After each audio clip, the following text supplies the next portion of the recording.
Il y a 1 an. L'arbre inclus? L'arbre inclus. Alors comment on fait pousser un arbre aussi grand en 1 an? Non, c'est un des rares objets qu'on plante aussi grand, un des rares spécimens. On a plutôt tendance à privilégier de planter petit et en quantité. Mais pour certains sujets, pour avoir un résultat un peu plus rapide, on va planter des gros sujets. C'est pas énorme en termes de quantité. Je pense que voilà, ça doit être une dizaine d'arbres par an qu'on plante plus gros. Mais voilà, il y a 1 an. Et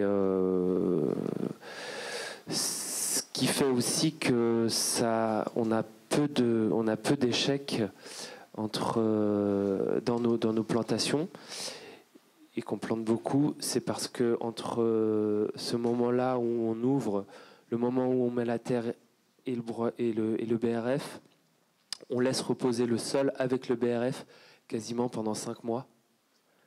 Et donc le sol a le temps de retrouver un équilibre. On a des confrères qui prennent pas ce temps-là, ou du moins ils prennent moins ce temps-là de laisser reposer.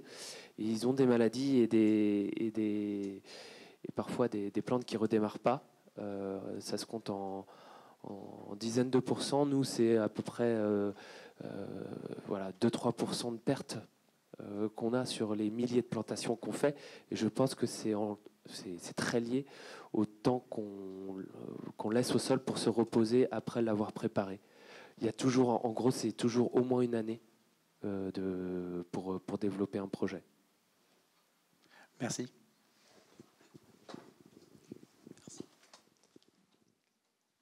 Bonjour. Le BRF, vous le mettez au-dessus ou en dessous du terreau? Le BRF, il doit être recouvert ou pas? Au-dessus? On le met toujours au-dessus. Je voulais préciser aussi, on n'utilise jamais de terreau. Alors vous utilisez quoi? C'est quoi votre potion magique? On utilise la terre qui est en place. Et on prépare notre sol et du coup on ne met pas de terreau. Parce que là, sous le béton, la terre était encore vivante. Sous le béton, la terre n'était pas encore vivante, effectivement. Elle avait été privée de circulation de l'eau, de l'air, elle était compactée. On a apporté de la terre végétale. Ce qui n'est pas le mieux, mais c'était une question qu'on avait avec Kevin. À des moments, on n'a pas trop le choix quand il n'y a pas de sol. Soit on attend effectivement 100 ans pour avoir 1 centimètre de sol et remettre des plantes, soit on réactive, on rapporte de la terre végétale. Et donc là, mais par exemple pour ce projet-là, avec un sol qui était particulièrement séchant, on n'a pas du tout séchant, caillouteux, on a préparé notre sol, etc. Mais on met jamais de terreau. Le terreau, ça n'a pas vraiment d'intérêt, ça sert juste au système racinaire à pénétrer plus facilement sur les premiers centimètres, là où il y en a. Mais très rapidement, il se retrouve confronté à son propre sol, au sol dans lequel la plante va devoir pousser. Et donc du coup, si on ne le met pas tout de suite entre guillemets à la dure, il forcit jamais. Et je vous dis, on plante des milliers de plantes. Hein. Parce que pour moi, le compost, une fois qu'il est terminé, j'appelle ça du terreau, peut-être que je me trompe, mais cette terre très très noire, là, ça me semble être du compost terminé, du terreau, sur votre photo. Oui, tout à fait. Oui, c'est du compost qui a mûri, effectivement. Ce que j'entendais moi par terreau, c'est sac de terreau, vous voyez. D'accord, merci.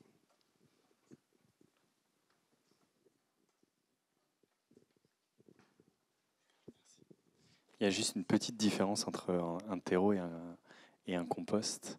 Un terreau, normalement, on le prépare à base essentiellement de matière carbonée,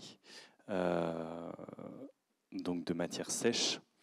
Un compost, on y met aussi beaucoup plus de matière azotée en fait pour le lancer. Il y a une petite différence. Et je crois que les temps aussi de compostage du coup sont plus longs pour un terreau.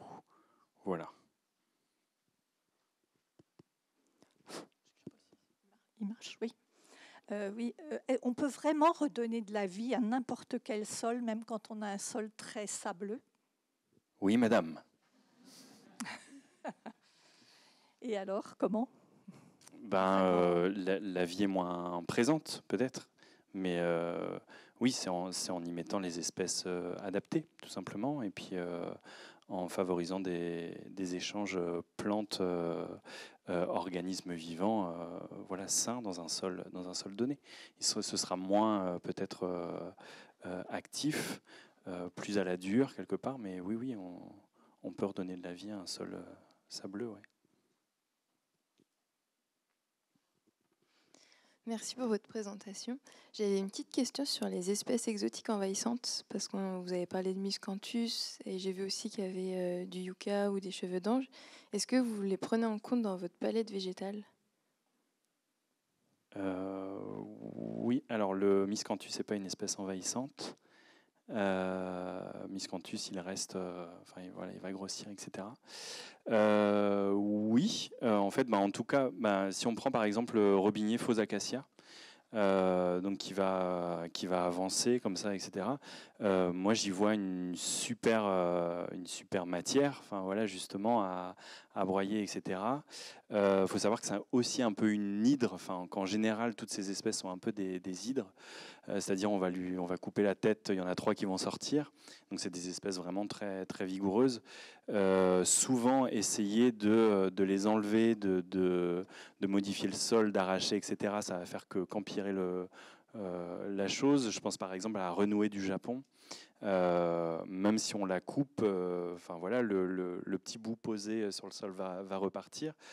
Faire avec. Faire avec, en fait, pas faire comme si elle n'existait pas. Et puis, oui, essayer de créer avec. Par exemple, le boudléa, on en parlait avec une amie qui est arboriste.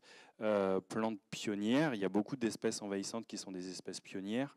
C'est-à-dire que par rapport à ce que je vous ai montré tout à l'heure sur les successions écologiques, prendre en compte en fait ces espèces-là dans les successions écologiques. C'est-à-dire qu'elles vont faire leur cycle et au bout d'un moment, le milieu va se transformer. Elles vont disparaître d'elles-mêmes.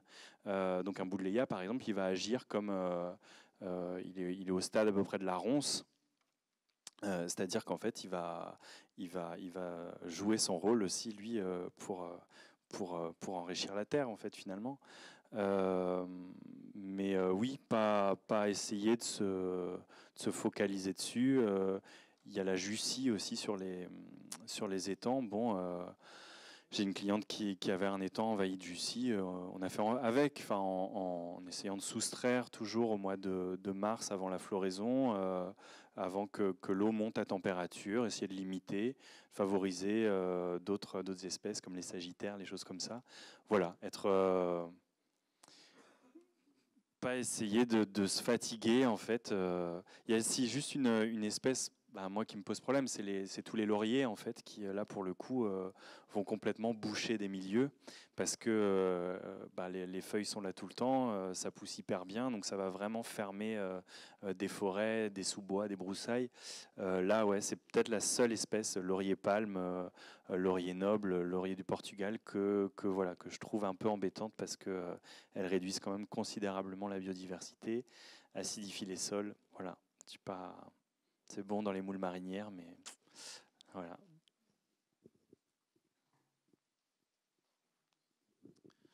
Merci. Dans les jardins que vous créez, quelle place à la pelouse?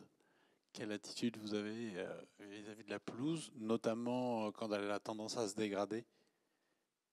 La pelouse, l'herbe, la pelouse, le gazon. Oui, le gazon. Le gazon. C'est pareil. Souvent, je préfère favoriser un regard qui irait vers l'acceptation d'un jardin de mousse, par exemple. Chez ma mère, il y a ça. Elle habite à côté d'un golf en plus, c'est marrant. Elle a vraiment dans le fond de son jardin des mousses très très épaisses, très denses, et c'est super en fait de marcher dedans. Ça lui posait un problème au départ. Mais au lieu d'aller scarifier, trouver je ne sais quelle méthode en fait pour un rêve, comme je disais tout à l'heure, de gazon irlandais, alors qu'on va plutôt vers un dessèchement. Et bon, on peut peut-être essayer d'adapter notre regard, créer d'autres modèles. Si on a du raiggras ou des herbes très très fortes qui poussent, tant mieux.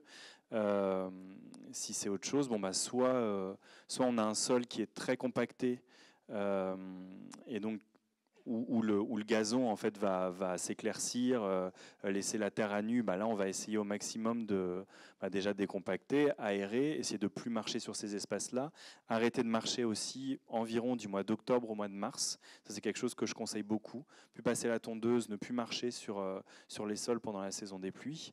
Et puis voilà, voir l'évolution. Si un sol s'aère, s'il gagne en fertilité, on aura certainement des nouvelles espèces de graminées qui vont pousser, et on pourra approcher d'un résultat type gazon, drue, voilà.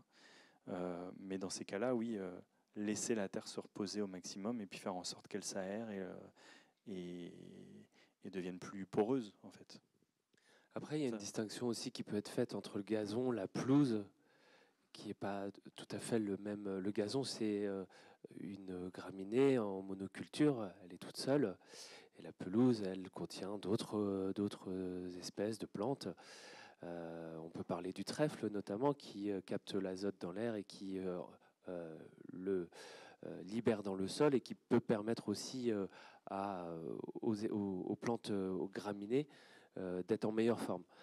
Alors après, les gazons, en général, ça devient des tapis tout jaunes à partir de juin, juillet dans notre région. Ça risque de s'accentuer, et on peut aussi commencer à réfléchir à d'autres solutions, d'autres alternatives. On a fait, pour notre part, 3 jardins cette année, des jardins de famille, donc avec des enfants. Des parents, des enfants, quoi. Et où on a posé la question de est-ce qu'on gardait une tondeuse à la maison.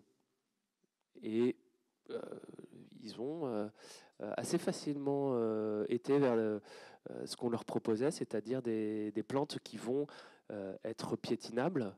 Alors, il ne s'agit pas d'aller faire un foot tous les jours dessus, mais sur lequel on peut marcher, et qui vont être rasantes, qu'on n'a pas besoin de tondre, qui vont être persistantes et qui forment autre chose qu'un gazon ou qu'une pelouse, mais qui constituent des surfaces sur lesquelles on peut accéder quand même, et qui par ailleurs vont apporter des qualités esthétiques au jardin. Il ne s'agit pas de remplacer un aplat de gazon par un aplat de lipia, par exemple, pour ne citer qu'elle. La lipia nodiflora, vous pourrez aller voir, c'est une plante qui, quand on met un godet sur 3 godets sur 1 mètre carré, la première année, c'est une plante qui va couvrir l'ensemble de ce mètre carré sans qu'on ait rien eu à faire. C'est une plante résistante à la sécheresse, et voilà. Après, si elle est toute seule, ça peut paraître un peu tristouille. Donc, faut chercher avec et souvent c'est dans les usages qu'on trouve une partie des réponses. Il y a un bon bouquin qui s'appelle justement Alternative au gazon. Je ne sais plus quel est l'auteur, mais Olivier Philippi. Ouais, voilà, c'est ça. Et mais justement, il y a aussi des photos qui changent un peu la représentation, justement, en fait, du gazon, de la pelouse, etc. Et il y a un chapitre que j'aime bien sur l'acceptation, justement, en fait, du sec, enfin du jaune, en fait, dans les jardins l'été, et quelles associations de couleurs, avec certains arbustes aussi, en fait, comment en faire une palette végétale, puisqu'on sait que de toute façon notre pelouse va devenir jaune en été, autant en faire un élément esthétique que d'en faire un problème, quoi.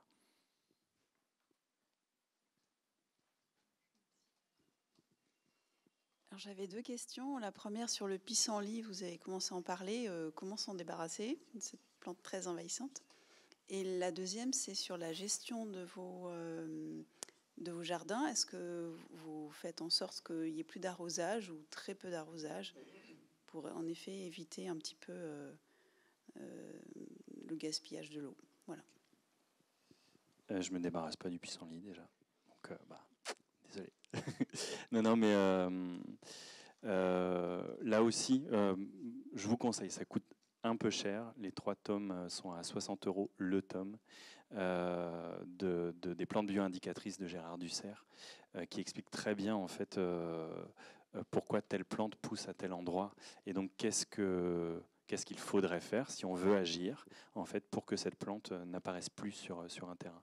Souvent quand on apprend en fait à gérer ces terrains-là, voilà, on sait comment le faire évoluer et donc du coup la plante qui posait problème finit par disparaître d'elle-même. Donc ça peut être intéressant. Je crois que le pissenlit, il y a une question d'apport en fait sur le sol. Donc en diminuant les apports, on va refavoriser les graminées et faire en sorte que le pissenlit disparaisse. Donc les apports fertiles, quoi. Et par rapport à l'arrosage, je réponds pour moi et puis ouais. En général, donc du coup, l'arrosage, ouais, moi j'en fais pratiquement pas. Donc maintenant, j'habite dans les Monts d'Arrée. Il y a eu l'incendie, en centre Finistère. Il y a eu l'incendie l'année dernière et j'ai fait mon jardin dans un de mes champs. J'ai pas arrosé de l'été et tous mes plants ont tenu. Parce que je les ai déjà plantés à partir de fin octobre, début novembre. Et puis j'ai arrêté les plantations fin janvier. J'ai arrosé pour le lancement jusqu'au mois de mai, un truc comme ça. En fait, vaut mieux un très très gros arrosage, vraiment gorger le sol une bonne fois par mois, plutôt que d'en faire plein de petits. Et tout à l'heure, Benjamin parlait d'élever les végétaux à la dure. Ça, c'est vraiment fondamental, de booster au maximum les qualités de résistance, de résilience, de combat, de lutte d'un végétal. Ça, c'est important.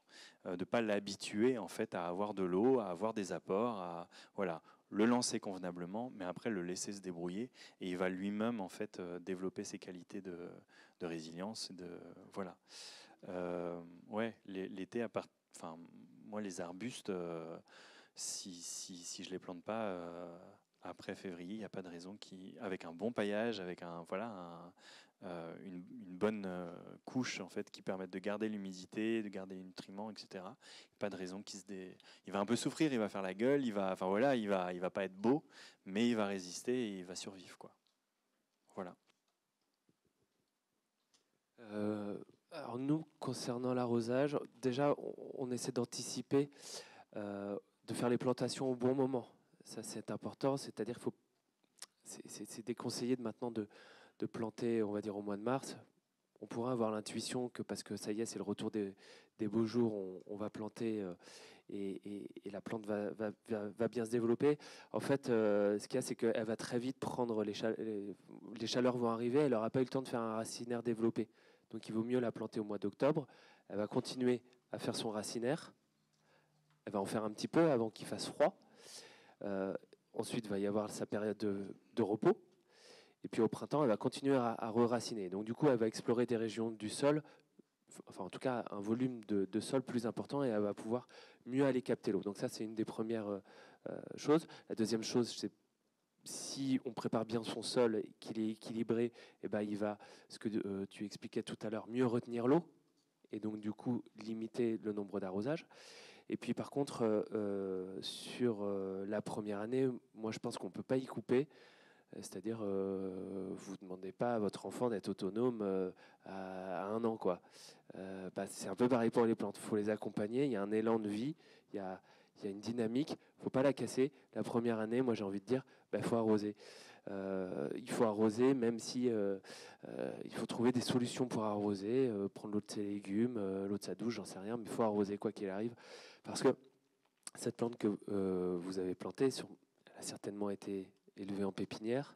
En pépinière, il a fallu y mettre du substrat, faire un pot en plastoc, mettre de l'eau, de l'énergie, et elle a déjà consommé une partie des ressources. Et donc, du coup, casser cet élan, c'est un peu nier toutes les ressources qu'elle a consommées avant. Et donc, du coup, il vaut mieux arroser. Ça, c'est valable la première année. Après, une fois qu'on a mis en place cet élan, une fois qu'elle est installée, la deuxième année, vous allez pratiquement plus avoir à arroser. Et puis après, on n'arrose plus. Voilà. Et puis, par rapport au pissenlit, ça dépend où il se trouve. S'il est dans votre massif, je pense qu'il peut y rester, c'est pas bien grave. S'il est au milieu de votre pelouse, c'est là où, moi je pense qu'on peut le retirer. Mais par contre, la nature n'aime pas le vide. Et si vous ne remettez pas du gazon à la place du trou que vous avez fait, il y aura certainement un pissenlit qui reviendra là. Il revient souvent, le pissenlit. Non, mais pour avoir, en fait, un gazon, c'est très difficile. C'est maintenir un état artificiel de nature. C'est comme un champ de. Il faut imaginer que c'est un champ de maïs tout petit. Pour avoir un champ de maïs, il faut avoir mis des graines de maïs. C'est un peu pareil là pour le gazon. Pour avoir du gazon, pour que vous ayez ce tapis vert, il faut remettre de la graine de gazon régulièrement et il faut maintenir artificiellement. C'est pour ça qu'on a tendance à dire privilégions la pelouse avec les trèfles et les pissenlits. Mais après, tout dépend de l'énergie, du temps que vous voulez y passer et de votre niveau d'exigence. Mais peut-être que vous fatiguerez moins à lire les bouquins que conseille Kevin qu'à lutter chaque printemps contre les pissenlits. Et juste un petit, ça me permet de parler en fait de l'approvisionnement en végétaux. Ça vient de là aussi puisque en fait quand je plante perso des arbustes, c'est ils ont ou le label végétal local, ou en tout cas en fait c'est des plants élevés en racines nues, vraiment plantés tout petits, et l'indigène c'est souvent en fait issu aussi de récoltes forestières, de semi-forestiers. Du coup c'est différent, et c'est vrai, de plants en fait qui sont en conteneurs, en fait en pépinière, qui ont eu du coup des apports, etc., et dont les racines en fait vont tourner et qui ont besoin d'un temps d'adaptation plus long, en fait, déjà ne serait-ce que s'arrêter de tourner comme ça. Et donc voilà, du coup c'est en l'occurrence par exemple des espèces comme je sais pas un pommier sauvage, ou que j'ai pu planter, n'ont pas eu besoin, ou des aubépines ou des choses comme ça n'ont pas eu besoin en fait d'arrosage. Mais oui, des plantes plus horticoles, c'est comme ça qu'on dit, ouais. Élevées en pépinière, en tout cas, oui, certainement besoin plus de soins. Merci beaucoup. Ce que je vous propose, c'est de continuer à échanger avec nos intervenants autour d'un verre. Je vous remercie pour toutes ces questions. Le prochain rendez-vous qui aura lieu en septembre est déjà en ligne sur notre site internet, donc vous pouvez déjà vous inscrire.